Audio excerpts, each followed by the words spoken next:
of the ancients. As I said in my introductory video, that I would be beginning the story with the very beginning of the story of Rome, which is the tale of Romulus and Remus. So, let's begin.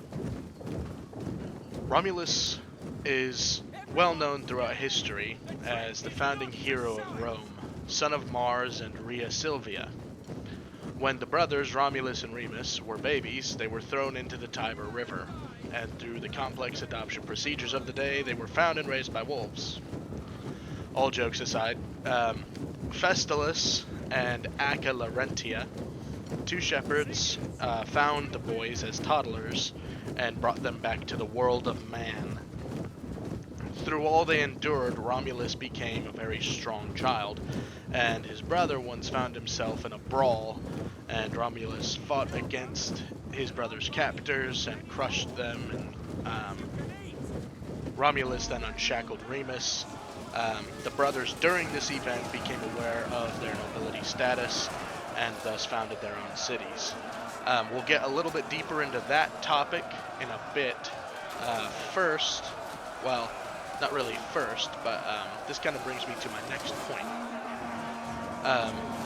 The founding of Rome. The ancient Romans were certain of the day Rome was founded, which is April 21st. The day of the festival sacred to Pales, the goddess of shepherds, which they celebrated, the Paralilla. However, they did not know, or they were uncertain of the exact year in which it was founded. For this reason, they preferred to date their years by the presiding consuls, rather than using the AUC formula. Several dates had been proposed by ancient authorities, and Dionysius of Halicarnassus records these. The Greek historian Timaeus, one of the first to write history, including the Romans, stated that Rome was founded in the 38th year prior to the first Olympiad. So that puts it at around 814 or 813 BC. Several excavations support the view that Rome grew from pastoral settlements on the Palatine Hill built above the area of the future Roman Forum. Between the end of the Bronze Age and the beginning of the Iron Age, each of the 7 hills between the sea and the capital, are by a village at its summit.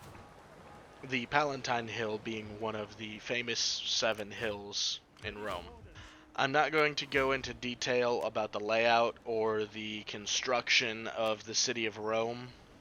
There's a really great video called Ancient Rome Reborn if you want to check that out. It's by Smart History. It's up on their channel. Really awesome video. Definitely recommend it if you want something more in depth about the city itself, how it was built, where everything, kind of sat. I think theirs is built around 42 BC or something like that. Anyways, back to the story. The first king, Romulus. The first king of Rome. Romulus had instituted some of Rome's oldest customs, and really the foundation of Roman culture. Legal systems, government policies, and things of that nature. Let's take a quick look at the ancestry line of the Brothers of Rome. The grandfather of the boys was Numitor, king of Alba Longa, who was usurped by his brother Amulius, who also murdered Numitor's son in the process and kidnapped his daughter. Seems like murdering siblings is kind of family tradition. Anyways, jokes aside, after kidnapping Silvia, Amulius condemned her to become some sort of priestess, and through rebellion she became pregnant with the twins, which is Romulus and Remus, and Amulius, not having any of it, due to them essentially being able to one day challenge his throne due to their nobility, The eyes of the Senate he and all Rome obviously are upon us today. threw them in the Tiber River. Enemy Or reinforcements some accounts approaching. say he had his henchmen do it. Our Roman gods It's a are little watching. shaky there on the story, Make but sure they are the not point ashamed. is he had them cast away.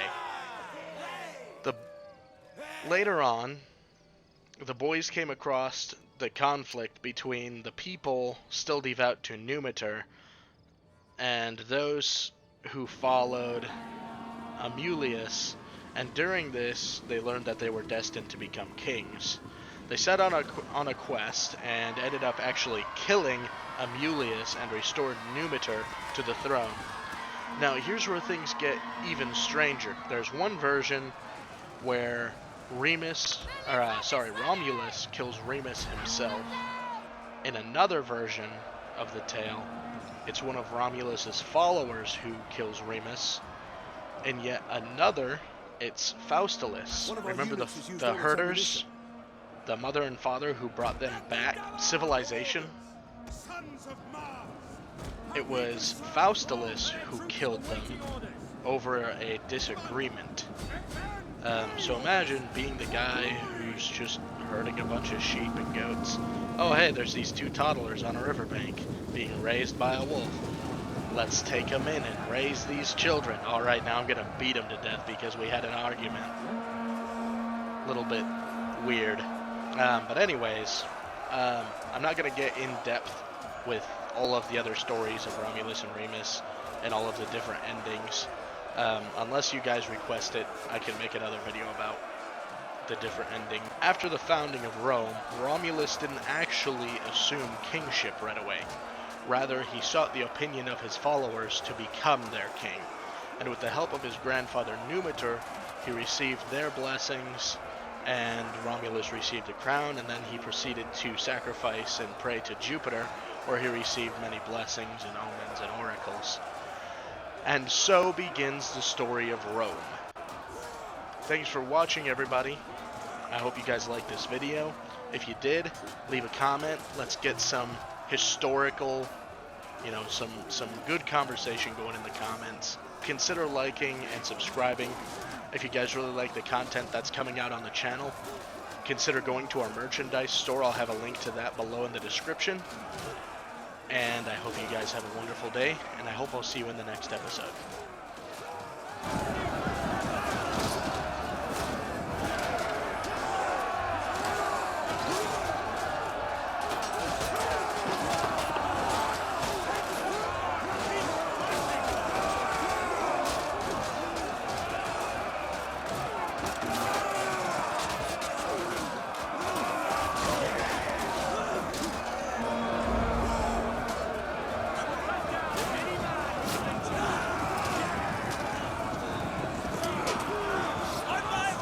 Our men flee the field of battle. This is a shameful display.